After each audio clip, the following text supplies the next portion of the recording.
Hi everyone, I'm Eric. And I'm Christopher. And we're Grow For Me Gardening. Today we are in Chicago visiting our good friend Bethany, the Chicago gardener.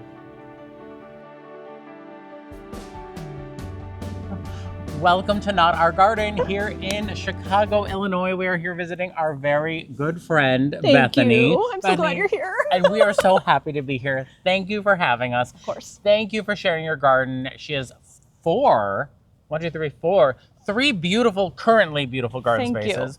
One in development, yes, and then one in potential development next year or two, hopefully. And so today we are exploring Bethany's gardens here in Chicago, which is really cool because we garden in the suburbs.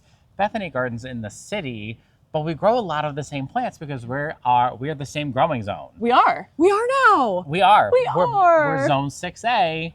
You're in zone 6A. Yep. We're in zone 6A. Bethany, we are down on street level. Yes, this is the street.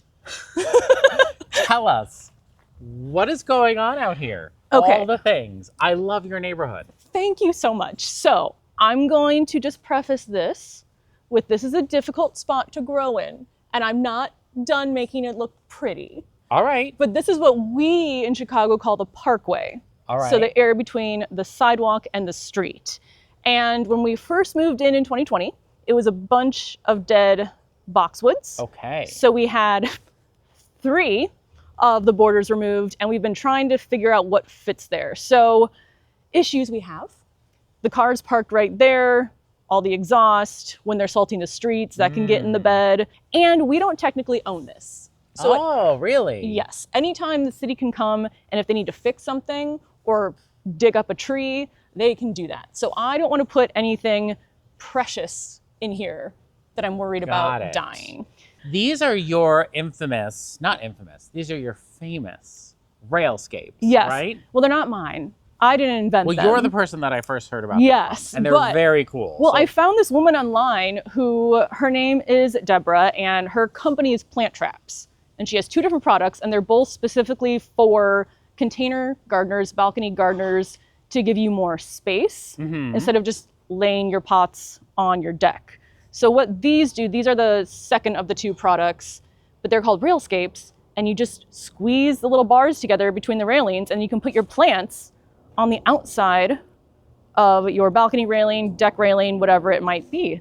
So I love them. I have them here, and I have them inside for my house plants as well. And you can adjust the height you that can. They show up on the I railing? used to have them higher, but then they blocked the hydrangea, and I didn't want to block the hydrangea, which I had nothing to do with. That was here before us. Who wants to block a hydrangea? I don't want to block a hydrangea. I think that is probably a quick fire hydrangea. Thank you. My guess. Because I was never sure, and people would ask, I'm like, I don't know, it preceded me. I feel like that's a quick fire hydrangea, and then that's underplanted with, it looks like green velvet boxwood, right? Yes, and those do much better here than they do just a few feet over in the parkway space. Well, walk us in. Perfect. Let's go in. So most of my stuff is in containers because what you see is basically the only dirt ground I have to plant in. So everything else, for the most part, has to be in a pot. I have my front pots, which I have basically ignored because they're set up on irrigation. It's September. I haven't fertilized in a while because those maintenance tasks have kind of been on the back of my mind instead of at the forefront where they were in June and July. But this reminds me, we have to talk about your irrigation setup. Yes. Because we're adding new containers on our back terrace. We're probably ordering them this fall. Next year, we're gonna, obviously fill them and plant them. But I really don't want to hand water them every day. Even if you have 4 pots, irrigation just makes life easier. They're watered before I get out in the morning. When we're gone for the weekend, I don't have to stress out because I know they're going to get watered. Yeah. So I absolutely love irrigation for as much as I can connect it to without it kind of looking in the way. So the only things that aren't on irrigation are these 4, and then that box up there, but everything else gets watered automatically, which is really nice. After you. Thank you. So this is one of my 2 rooftop deck gardens. This faces the front. So we were just down the street, which is right over that wall over there. I can't believe the diversity of plants. There's so many different kinds of plants. And obviously there's a lot of herbs and ornamentals. Yes. Some from seed, some planted. Yeah, I would say it's probably about 50-50 split in the garden. And I usually will have 1 or 2 because my space is limited. So I want to try as many things as possible. Right. But then when I figure out what I love, I'll put more of those into the garden. Okay. And then, so you've got, this is mostly herbs here in front of me. Yes, this is all my herbs. I have 8 different flavored mints because I went mint crazy this year. Ooh. I don't know if I'm going to do that many next year, although every time I say that, I end up doing more somehow. Do you have the pineapple one? I do. It's this one with the variegated leaves. I've never tried this, and I've heard about it. It's very good. It's one of my favorites. It's pineapple-y. Gomphrena. Yes. So I love Gomphrena. It's one of my favorites. I love Gomphrena as well. I'm still emotionally recovering the rabbits, from the rabbits and the late frost 2 years ago that killed all my Gomphrena, but this makes me very happy. Yeah, see, we don't have rabbits up here, or deer, or squirrels. So I don't have to worry about that. But I am in love with Gomphrena. I use it mostly to dry. Okay. And I'll decorate a Christmas tree. I'll do some wreaths in the winter. I planted way more than I ever have in here because the first round of plants, they looked like they were going to die. So I did a second round, and I think they all lived. Okay, how many different varieties do you have in here? So that's a funny story as well. So I started like 6, and at least 2 of them ended up being the same. So the pink one that you can see most of, that's the QIS Rose. I tried it for the first time this year. I love it. It's really pretty. It's a little like kind of ombre almost. It's dark at the base, then it gets light at the top. Yeah, I like that one over QIS Pink because that one's a little bit too light for me. I like the color of this one. I love this number. Carmine. Carmine. Yes. As you can see, I have not been keeping up on harvesting. I should have done that earlier. But at the end of the season, I basically chop all of this down and bundle it up and then hang it to dry. Carmine's definitely my favorite. I wish I had more of it this year. Okay. Strawberry Fields is the red one. That back one. there. This is QIS Orange. And then that light purple one is Lavender Lady, but I think it might be drying out on its own because there's one on the back deck that's much deeper colored. Interesting. Yes. I adore Gomphrena. I think it's going to happen this year. Okay. I think I'm going to grow it this year. Just politely ask the rabbits to leave it alone. I will politely ask the rabbits to leave it alone, and I think it's going to be Carmine, Eric. That color is I love that color. Great. I really like that. And then more edibles. I feel like I just entered a veggie garden, and I took 2 steps. Yes. And every year I feel like I go back and forth on the ratio of flowers to vegetables, and flowers have kind of been taking over lately, but I think next year I want more vegetables. So I have 3 pepper plants here, all from, I think they're from Burpee, a red, an orange, and a yellow. In grow bags with a trellis. Yes, grow bags with a trellis. I love a 19-inch cage. That's what I use for most of my dahlias and my smaller vegetables. Tomatoes, I use a taller cage. So I have 2 of the indeterminate cherry tomato plants. I have never had good luck with regular size, like beefsteak tomatoes. Okay. I always get end rot. I don't know if it's keeping them hydrated correctly in a container. That might be more difficult. So I've kind of given up on that. And I just do the cherry tomato varieties because they always do well. And I've been watching, of course, on all of your channels, how your dahlias are amazing. And you grow these dahlias in containers, which again, blows my mind. All these vivid, gorgeous colors. Yes. And I actually brought with me some dried seed pods. So when we're done with the tour, I think we might do some dahlia seed cleaning. That would be so fun. You can start some of the dahlias we grew this year and find out what happens. That's the best part of these I'm so excited. I love that. These are the flowers that impress my friends the most. Well, of course. They're like, you grew that on your deck? It's like, yeah, I know. And I would say, I mean, they get some disease issues, but in general, relatively low maintenance. I love that. Bloom a ton, especially right now. And then the one other thing, obviously, that's very eye-catching, and we won't look at the top part because it's the end of the season. That's here to feed the birds now. Right. We are visiting at the end of the gardening season, but can you share what you do with your sunflower canes? Yes. So maybe 3 falls ago, I had grown sunflowers here, and I was going to put peas for the fall. So I was going to tear out my sunflowers, and I was looking around to see what I could use as a trellis because I was out of actual trellises. And then I thought, maybe I can just use the sunflower stalks. And it worked out really well. So I add twine, and then as the peas get taller, I will add more twine. And then these will stay in. So I planted these this May, direct sowed them. They will stay in the garden all through the winter. It's not like the prettiest visuals, but it's some sort of visual interest. So I'm not just staring at empty beds. They'll stay through the winter. The birds eat the seeds. In spring, I will grow another round of peas up these same sunflower stalks, and then I will pull them once I'm actually ready to plant the new sunflowers for next year. That's amazing. Multi-purpose. Garden planning. Multi-purpose in a small space. Yep. With a ton of different stuff.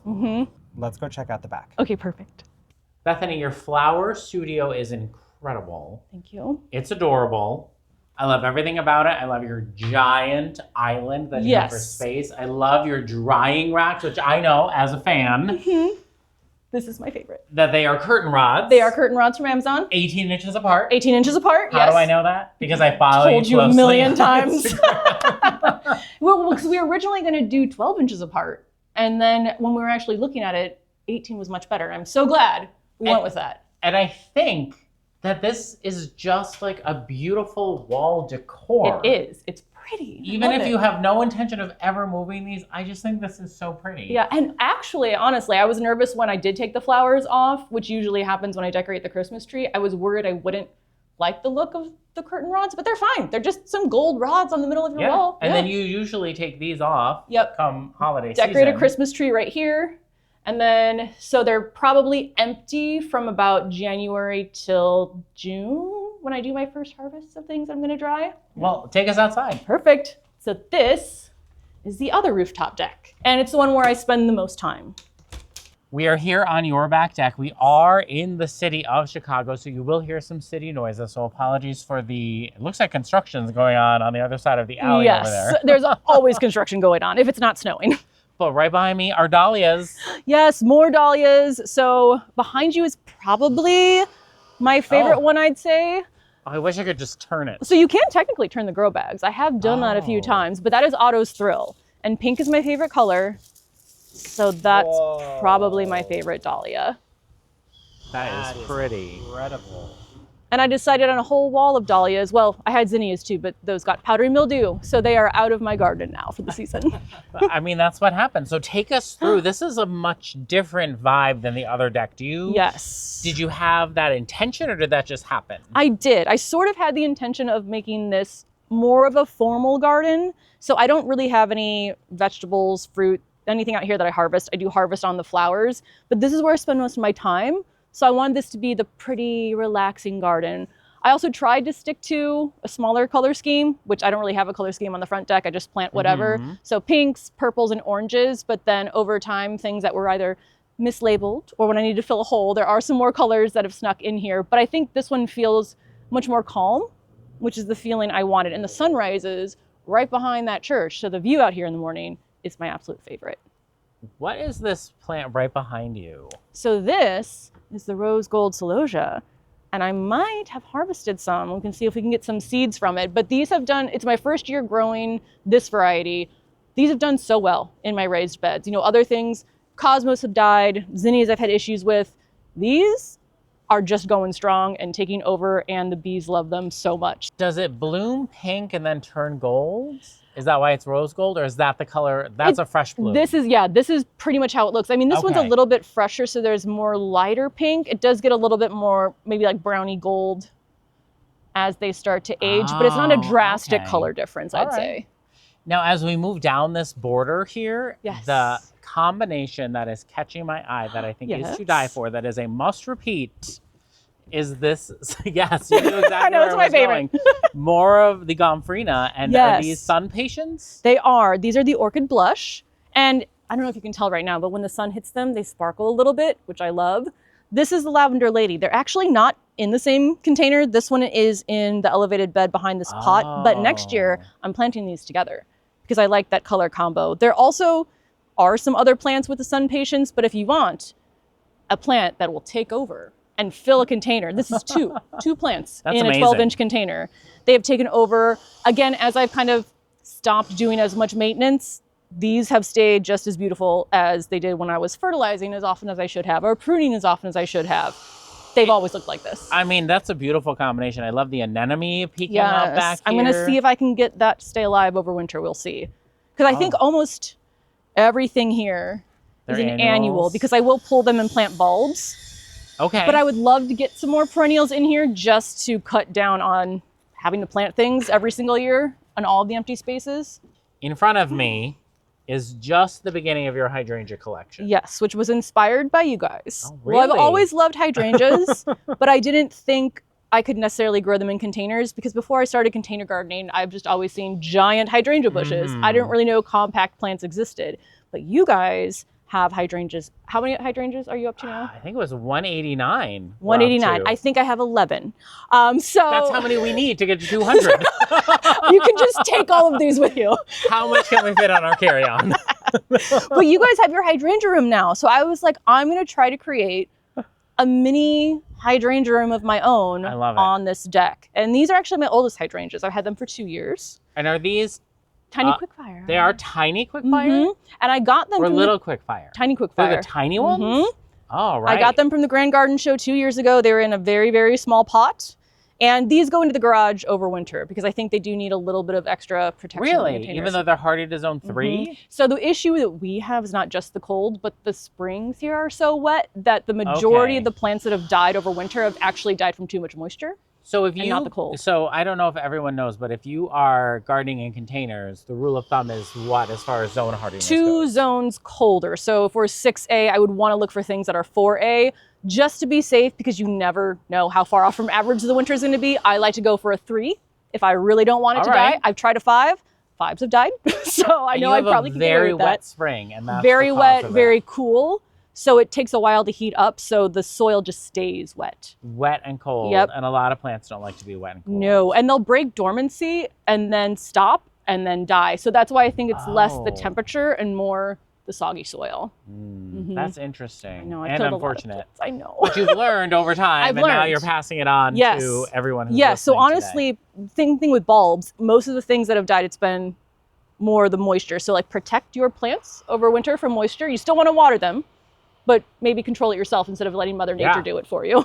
And then here's more hydrangeas. Yes, and these are all compact varieties, which make me so excited. I think they range from like 2.5 to maybe 4 feet maximum on some of these. Can I play guess the hydrangea type game and you tell me if I'm right? You can. All right, let's wee bit innocent. I believe that's Skyview. It's Let's Dance Skyview. I think so, just because the chlorosis issues that I've been having, which is why I think I remember it. Yep, Skyview. Okay, so I'm O for O. All right, that's fine. This is, well, I know this is Tough Stuff Top Fun, Yes. right? I'm assuming this is another Skyview. No. But I will But say, it has the pistachio in the center. I will say this one and the one over there are the same. It's the only variety I have 2 of. And what is it? Ariba. Let's Dance Ariba. All right. Hmm? And then is this Can Do? I can't remember what this one is. This is why I have my labels. Yeah, it is. I'm glad I got one. Okay. No, that's my second one. Okay. I got. Yeah, you're at 2. Okay. And then this, I have no, I mean, is No, that? that's the other Ariba. Oh, that's it. So That's what's the other this Ariba. one? What do you think it is? I can't tell now. Does it have a tag? Then I can guess It better. does. Oh, it's Tough Stuff. Aha. It is. And this one is in its 2nd year in my garden, so that's why it's a little bit larger, but also got overwintered in the garage. And that one has bigger blooms on it than the original Tough Stuff, right? It does. They're really and Okay. For some reason, I do not acidify my soil. They were blue last year and this year.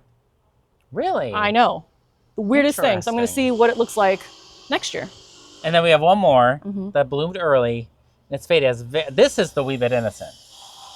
No, still not? Big band.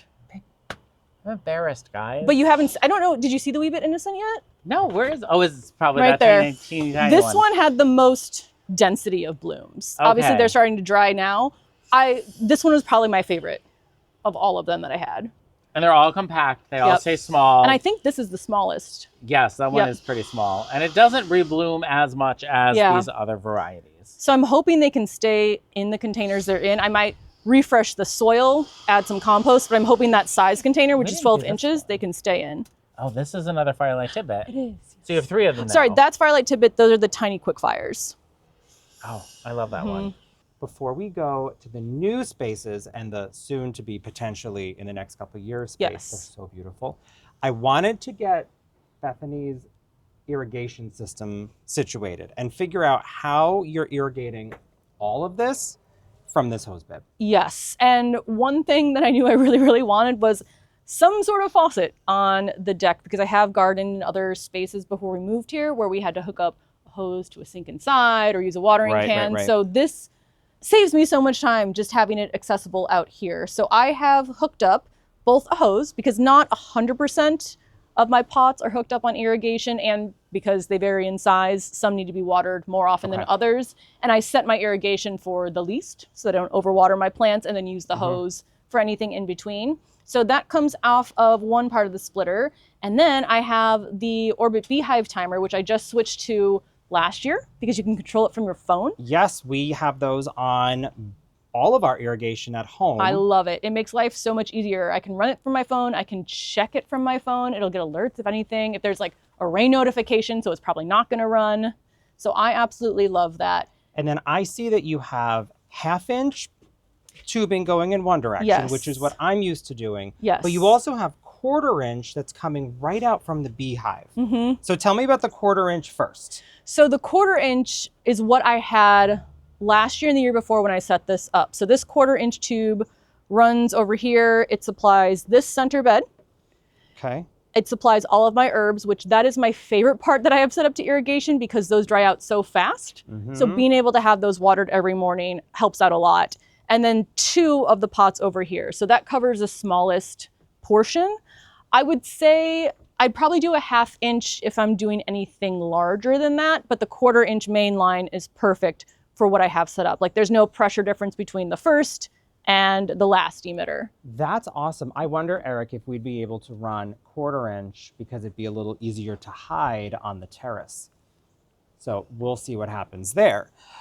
But the 1/2-inch, how far do you take your 1/2-inch line around the garden? So that was just an upgrade. I had drip irrigation, the Proven Winners drip kit, which is great, but not for my setup, because, well, one, I was stretching it much further than they recommend. And because I have larger containers, I want an emitter that was a spray, so it could reach more area. So I just switched to a 1/2-inch, and that's when I realized how much better it was for this line, because it goes from here all the way over to that zinnia, and then all of these pots in between. Every single one of these grow bags. Yep, everything that's along the walls is set up on irrigation. Oh my goodness, that's amazing. So I'm looking in this bed over here, Eric, if you can come over my shoulder.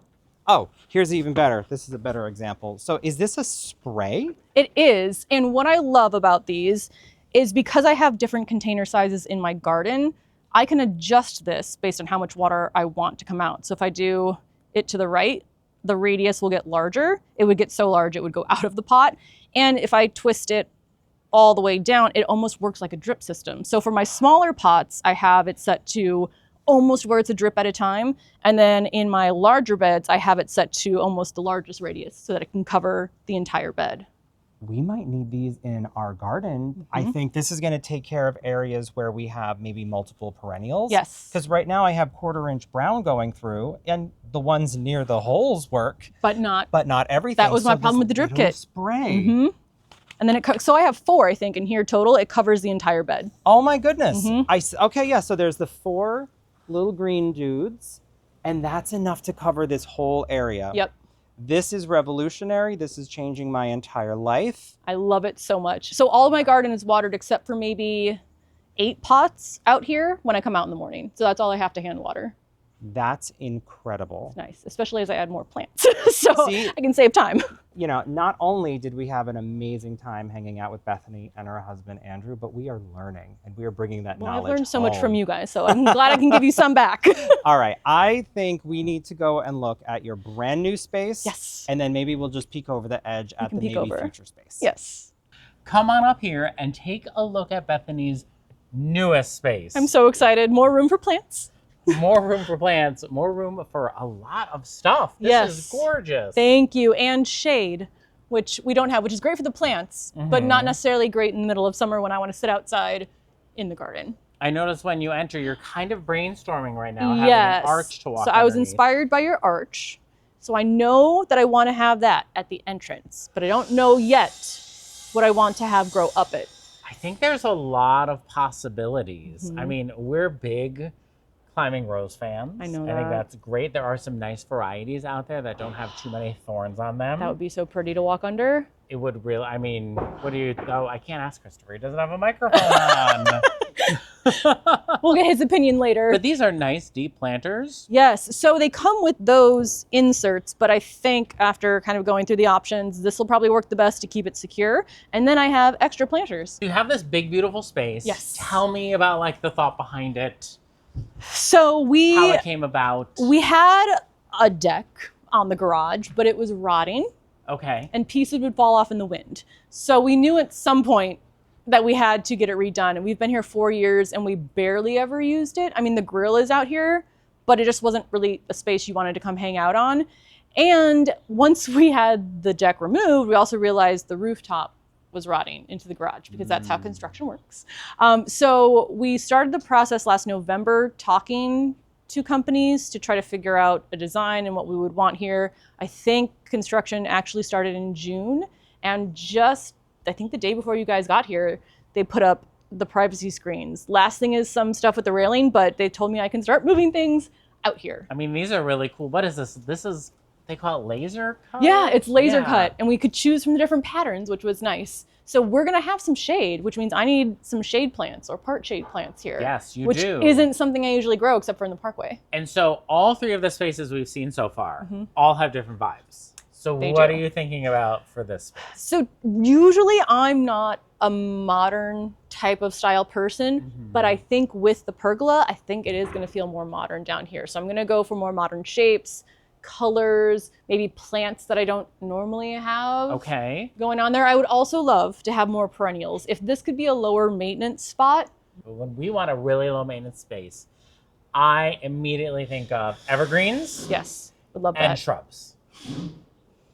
I just need them to live in the winter. And so what I think is a great part shade shrub would be boxwoods. Love that.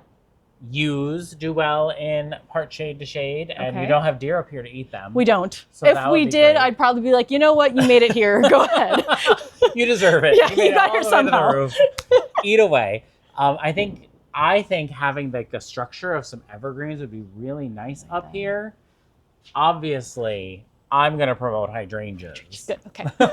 which aren't necessarily like the lowest maintenance unless you get the big leaf hydrangeas. But again, because you're gardening in a container, you're gonna want to consider the 2-zone rule. Yes. And so in that case, it would have to be a panicle Has to or be a panicle. smooth leaf. Yeah, I do like a panicle. And I think in here, because my usual garden aesthetic is as many colors as possible, but I think here I actually want more white flowers than I normally grow, more like pale colors because the dark background. And then the other thing that I consider when thinking about low maintenance and modern or contemporary Yeah. is repetition. Yes. So repeating the same things over and over Yes. again. It's going to be probably the most formal, I'd say, Yeah. where it's less wild, more tamed garden, and having fewer plants, but more of those plants.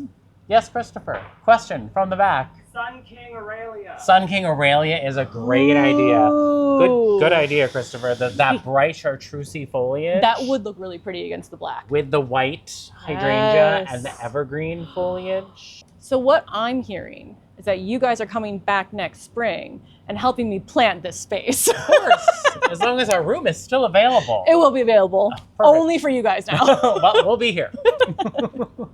Let's have some fun with seeds. I'm excited. I can't wait to see what you brought. I recently was watching the Floret Originals mini seed saving course. And obviously we have Floret's Petite Dahlias out in, it's Floret's Petite Florets. You know, it's a seed and it's Either way, it beautiful. sounds great. It's I haven't gorgeous. grown any of her dahlias, so I'm excited. Well, you're going to. Perfect. I've been harvesting seeds. And this was really fun to, I mean, I'm sure the TSA agents probably were x-raying and thinking, what is What this? are you bringing across But state lines? that's what we flew with. And when watching the videos, this process of cleaning the seeds is pretty simple. Okay. So basically what we're gonna do is dump this into your nice bowl. Look how pretty they are. I'm gonna probably harvest some more seeds later on, so maybe I'll demonstrate how I harvested them another time. But look how papery and delicious this is. So here's what we're gonna do. we're just going to smush them all up. Okay. We'll take out these big chunks, Okay. but just smush these kind of all up like that.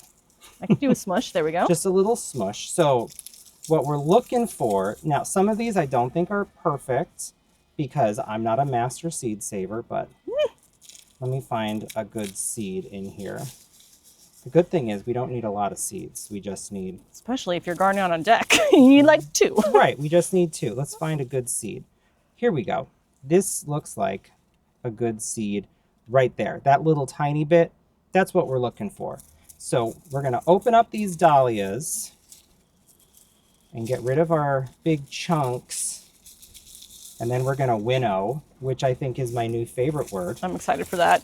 I'm not exactly sure what it is, but I'm excited. Oh, see, look at this. See, this is a perfect one. That's a beautiful one. See the beautiful seed come. Oh, the earth is trying to winnow for Don't us. take them away. Yeah. Winnowing is basically when we're going to gently blow into this bowl. Okay. And because the seeds are heavier than the chaff, which is like the old dead flower petals, Oh. the old dead flower petal chaff is going to blow away. Okay. And what we're going to be left with is a pretty clean bowl of seeds, some of which, well, all of which you get to play with and grow. Well, you're not leaving me all of them. I'm leaving you all You're of leaving me them. all of these? Yes. This whole deck is just going to be dahlias next year.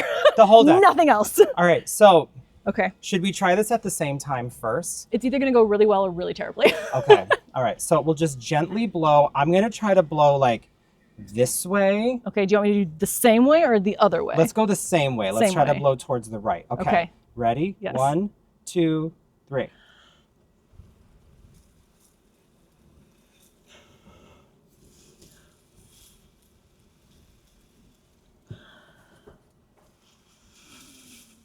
I'm going to start laughing. It's funny. Okay, there's a part of me that's afraid to keep going because We're just going to blow all the seeds out. we're just going to too. blow all the good seeds out. But here, let's. Now we can see. Look at that. That right there. That is a perfect dahlia seed. Oh my gosh. Isn't this exciting? There are so many seeds. There are so many, and I probably harvested what, 10 or 15. That's incredible. There's also some out here, so we could. Should we grab the ones that we? Maybe the ones that we over winnowed. We winnowed that. We winnowed this down to nothing. Let's just start doing all the winnow puns we can think of. All the winnow puns we can think of. But, okay, this is a lot of fun. And I think anyone who's grown dahlias needs to watch the Floret Originals seed saving course. Even if you didn't grow hers, I it works think- for all dahlias. I guess. Okay, because I'm going to try that now with some of the other ones I have here. Why not? I think it's so worth doing. But we did do something yesterday in the evening. We did. And we're hoping it's going to work. Fingers But crossed. we also grabbed some of the rose gold celosia, which I've never grown, and I really wanted to grow it, especially that one. Yeah. So I'm hoping that we have some seeds in a box. So let's see what we got here. The rose gold celosia. I was watching the beautiful. video, and you're supposed to look up close for these little black pods, and that's the seed. And they did say you're supposed to wait about a week after this is cut. And then you kind of just like thresh it, is what they were calling it, or they hit it with a hammer. They're falling out. But the mature seed Look at those. is going to fall out into our white box. So any that fall out, you know those are mature. Those are the mature ones, are the ones that Perfect. fall out. Look so at I'm how many pretty sure plants we're gonna we have. already have enough to grow an entire garden full. Oh yeah. This was totally worth it. This is so easy. So exciting. I love this. And these are so beautiful. Oh, I so can't pretty. wait to I grow love these that next color. year. Awesome. Up top. Bethany, we have had so much fun. Thank you so much for having us, showing us around all the local gardens, and most importantly, your garden. And where can people follow you? They can follow at Chicago Gardener, either here on YouTube or Instagram. Well, thank you so much for joining us today. Again, I'm Eric, And I'm Christopher. and we're Grow For Me Gardening. Thanks for growing with us.